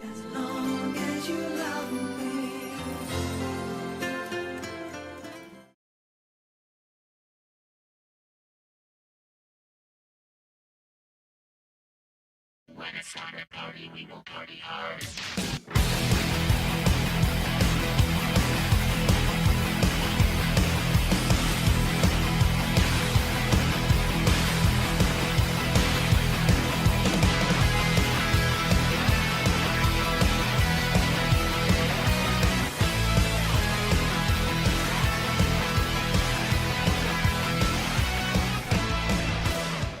Glad to be back. And McElhinney, GosnellMovie.com. Sorry for that, just that uncomfortable display. And okay, right before we left, you were saying about the offended, the Wall Street Journal. Yeah, the offense at offense. It is hard, and it happens both on the right and the left now, unfortunately, where people are so quick to try and take the moral high ground by claiming offense. Professional victimhood is a good business, and that's a perfect example. They were mad, if I recall, because the firewater, it's a bunch of animated food, and there was one that was called a bottle of firewater, and he was a Native American.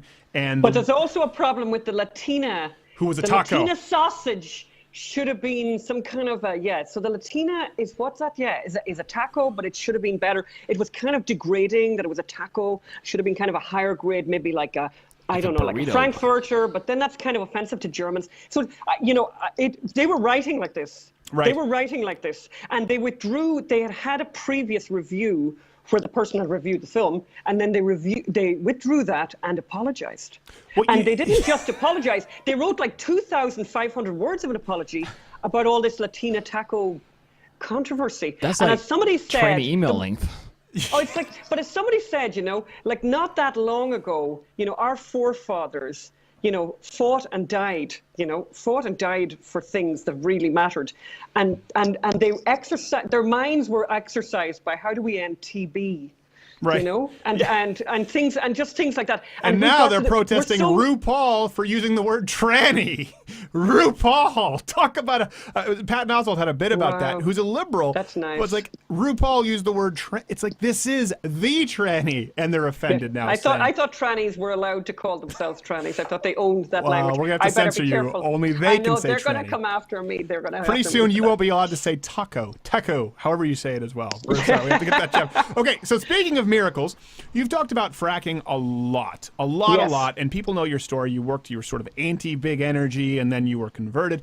I'm sure you have the numbers. The amount of jobs that have been created under Barack Obama, the largest bulk of which is fracking. I was reading these reports. Do you have the number what the percentage is? But despite his best efforts, I don't have a number. I don't have a number, but it's extraordinary. And I think even the numbers that are given are unrepresentative, because what they don't count is people in balloon making shops, or in party shops, or in hairdressing salons or nail salons who have got jobs only because fracking has come to town and their business has reopened that was shuttered.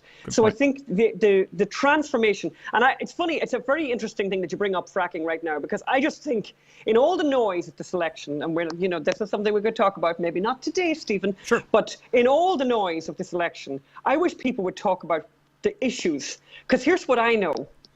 In this election, it's super clear that this is actually an election about fracking. Yeah. Because one candidate is going to close it down completely, and one candidate isn't. So I think that should be something that people should put first when they start talking about candidate suitability.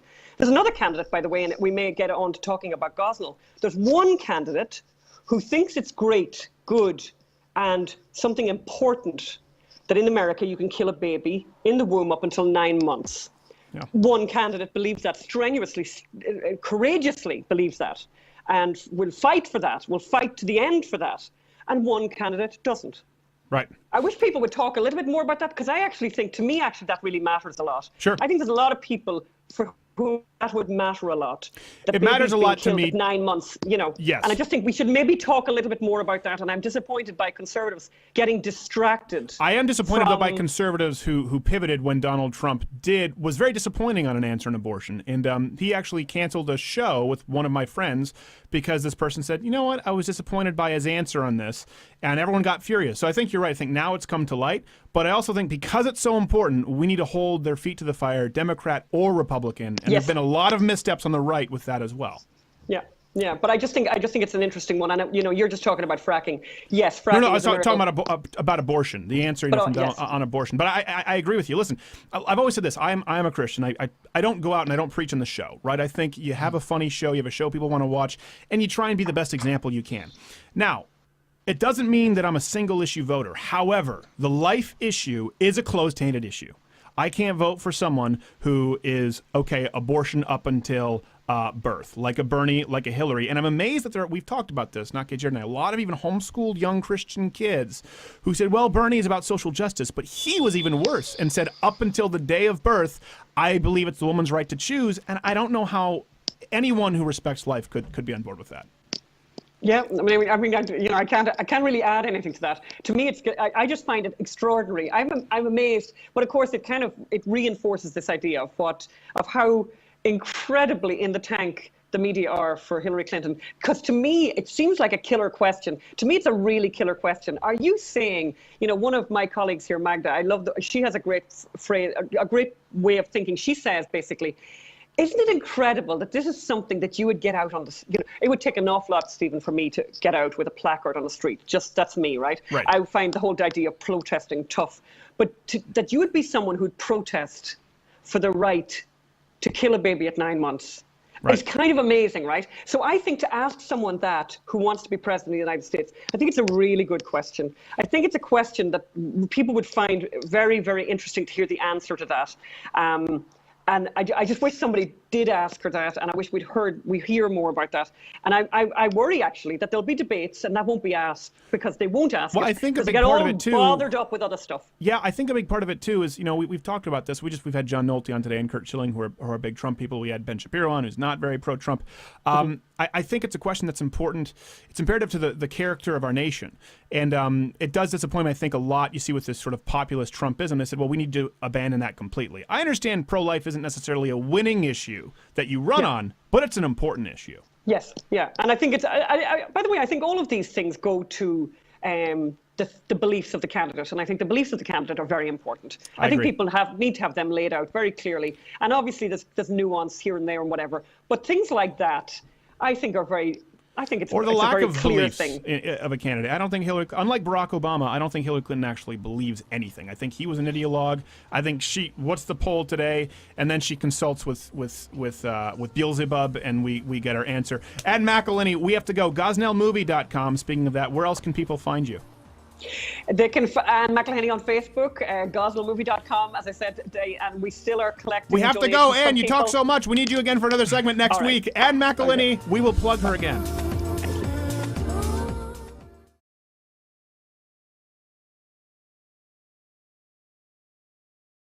This election season, America, Hopper wants your vote. But how much do you really know about Hopper? Are you aware that he's a doggo Argentino? As in, from Argentina. He's not even American. Is it too much to ask for Hopper's birth certificate? Why do no other dogs from puppy daycare even remember him? What's he hiding in his pants? And his running mate, Dean Cain? He claims he's only part Japanese. But he looks really Asian to me. Should Superman be Asian? An Argentinian and an Asian running for president and vice president of America? Unfit, unqualified, and un-American. This month in her new comedy special, Amy Schumer's Offended by Everything. So I told him, I don't care, I'll take the yoga mat and the sandwich. Then I took Jenny Craig out back and I had her kidnapped.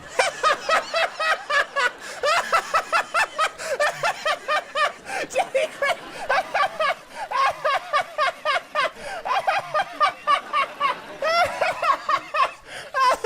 She can't turn down the sandwich. What was that? It's just the fat stuff. I know. Did you just call me fat? Oh, God, here we go again. It's just the bit was funny. What, you think it's funny to have a weight problem? No, it's funny. I could lose a few pounds. It's a funny bit with the yoga mat. So you think struggling with a thyroid disorder is funny? Kind of. You're an asshole. Yeah, he's an asshole. Yeah, he's an asshole. He's such an asshole. Right? Everyone, tell him. You're an asshole. Stay tuned for more Comedy on the Cutting Edge.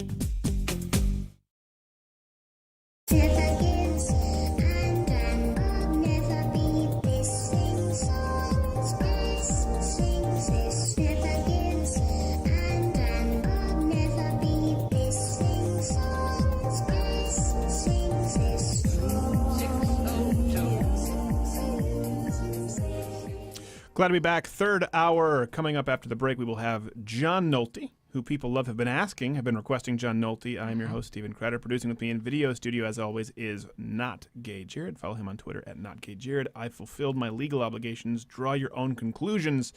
Gosh, I hope we have Ann McElhinney back on when we talk about the whole Gosnell deal. That'd be good. That'd be good. And hopefully Frag Nation was fantastic. Frag Nation was a fantastic. People haven't seen that one. It was a high-quality film. Mm-hmm. And a rebuttal to, is it Josh Fox? Josh Fox's Gasland, which is just awful. I was just talking about that film at an old naked man in the hot tub at the gym today. That's normal. Talking about how much he loved Michael Moore. And I said, well, I'm surprised because you talked about... You met him.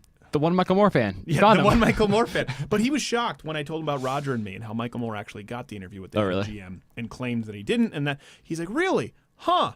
Well, I never been fact-checked on that, but I'll need to go. And he just completely changed his mind. Oh, gosh. And then he was talking about his shotgun. I said, well, Michael Moore doesn't even really believe in the private citizenry's right to own any firearms. He said, what? I said, yeah, have you seen Bowling for Columbine? No, he'd only seen the last two. His mind was changed. So these that's why I say to people, the little day-to-day interactions, you will be stunned as to how quickly people are willing to change their minds. Speaking of which, we'll get into a little inside baseball with John Nolte. I know people have been asking. He left Breitbart. He's sometimes working with Daily Wire, Ben Shapiro. He's super pro-Trump. I think that's an interesting dynamic. We'll talk with him about that. We'll get to, in a couple of minutes, This Week in Outrage. For those on Twitter, This Week in Social Justice Warrior Outrage. Something I thought was interesting, I touched on earlier. New report says transgenderism has no scientific basis. So we wrote about it at louderwithcrowder.com, but let me just give you the briefing on the study. Arizona State University professor of statistics and biostatistics Lawrence S. Mayer and Johns Hopkins University Medical School professor of psychiatrics Paul McHugh co-authored a report which examined top peer-reviewed studies in the biological, psychological, and social sciences. This is the quote, examining research from the biological, psychological, and social sciences, this report shows that some of the most frequently heard claims about sexuality and gender are not supported by scientific evidence. Remember this when leftists claim that you're anti-science. Among the key findings listed by the authors was that the hypothesis that gender identity is an innate, fixed property of human beings that is independent of biological sex, meaning there is somehow a difference between gender and sex. That's the whole thing. The term now gender is not sex. That's what they teach on campus. That a person might be trapped in a woman's body or a woman trapped in a man's body is not supported by any scientific evidence. Children are a special case when addressing transgender issues. Only a minority of children who experience cross-gender identification will continue to do so into adolescence or adulthood, the authors continued. So you can read we wrote about it a lot with Crowder.com. It came to us from, I don't know where we found it, Daily Caller.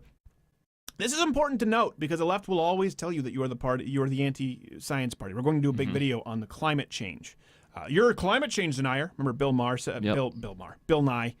You're a climate change denier. You're a science denier. Well, what do people really mean when they say that? You're a climate science denier. They mean you disagree with my proposed legislation based on hypothetical climate science. Here's something that is medically observable, scientifically observable. You don't really need to hope to one day test a hypothesis 10 years down the line, 40 years down the line, maybe when Florida is gone, as Al Gore predicted. You can look at the evidence we have available. You can do a meta-study, which they've done.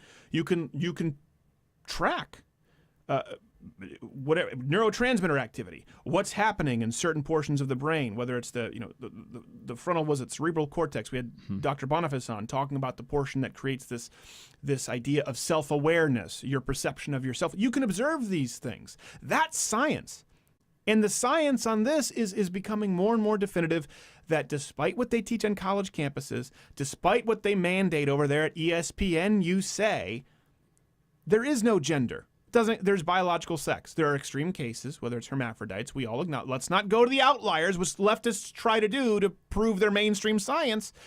So it's interesting. This is a very definitive study, and I would love to have some of the transgender guests out there who are more sort of alt-right conservative, who've been upset when we've talked about this before. It doesn't mean that I dislike anyone who's transgender. It doesn't mean that I hate them. I wish them the best. I just don't think the best thing is to inject hormones into their balls. Hey, wait, does that sound outrageous? That brings us to our next segment.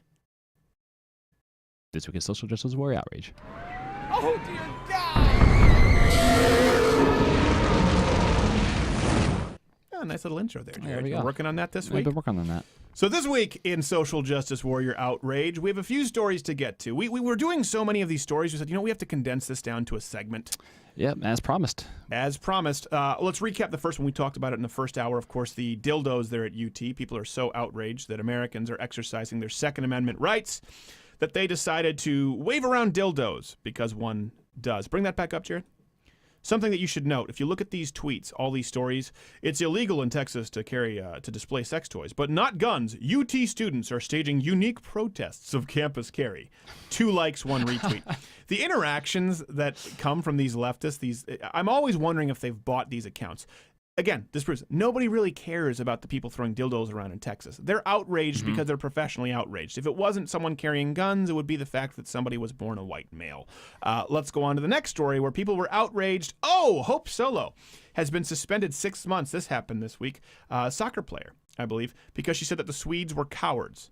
She said the Swedes were playing to win like a point game. They weren't really leaving it all out there in the field. She said they are cowards, and she has been suspended. Condemned for trash talk. Condemned for trash talk. Do you realize Don Cherry, Hockey Night in Canada, he used to say that all the time. And those damn Swedes, they always hit you, they cross-check you from behind. Can't remember the other guy. No sport would exist. NFL would not exist. Every player would be banned. Right. I mean, there's a certain level at which it becomes distasteful. But to ban someone for saying, and by the way, Swedes are generally cowards. I'm not even going to lie to you. Swedes are and if you're not cowards, if you're Swedish, you're just perceived that way. You're perceived as cowards. When we think of Swedes, we think of people who have contributed very little to modern society, except for, I think, birth control and beds that fold into desk chairs. The Swedish fish are fantastic. I don't even know if those are Swedish. Probably not. The horse meat meatballs Muppet are. Chef. The Muppet Chef. But you're not bringing a whole lot to the table, Sweden. And so we have to peg you with something. It just so happens, based on prior behavior, cowardice is a good fit on you. We have another story. We have two more or one more? Two more. Two more. Oh, okay. Oh, this was a big one this week. Trending all over the place was Black Women's Equal Pay Day. So, of course, Bernie Sanders, Chuck Schumer, Amy Schumer's little Unky Chuck there, Representative Barbara Lee, they were talking about how the gender wage gap isn't about women's choices, it's about how we value their work. And all of these black women on Twitter were outraged that I don't know, I'm making only 60% of what white men make. And this was trending. Here's the crazy thing.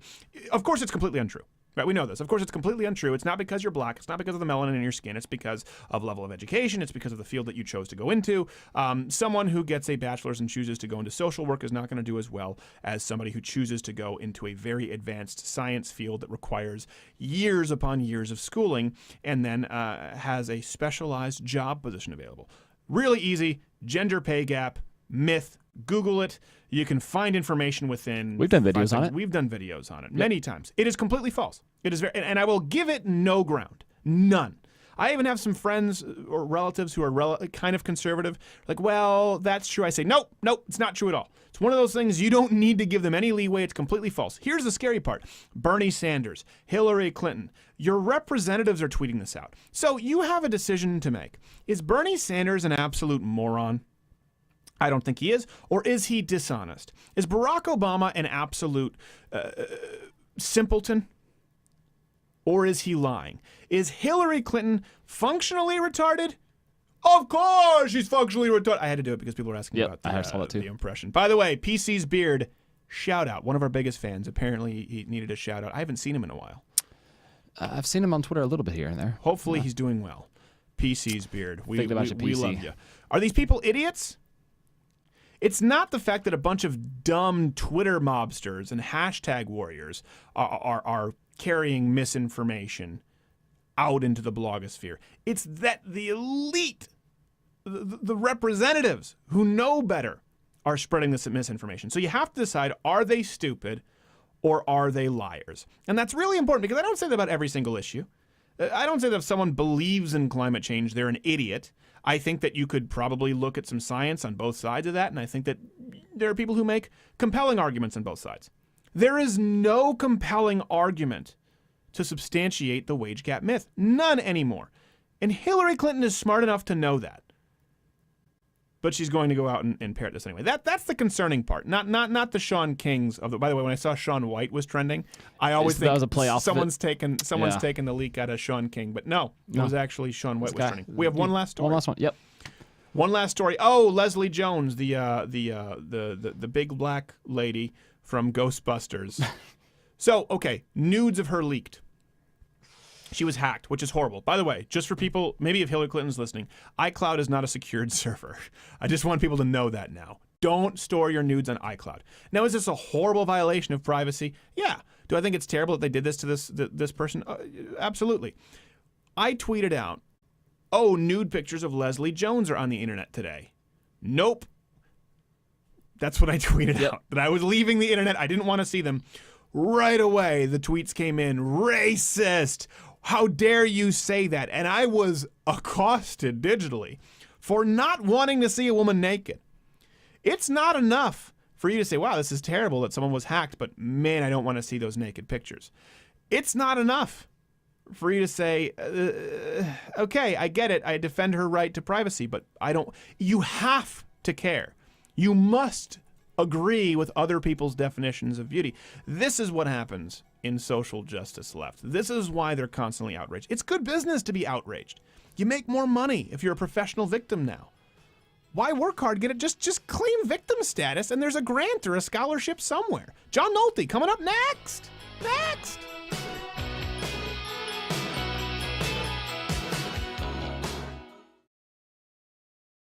This week in Not Racist.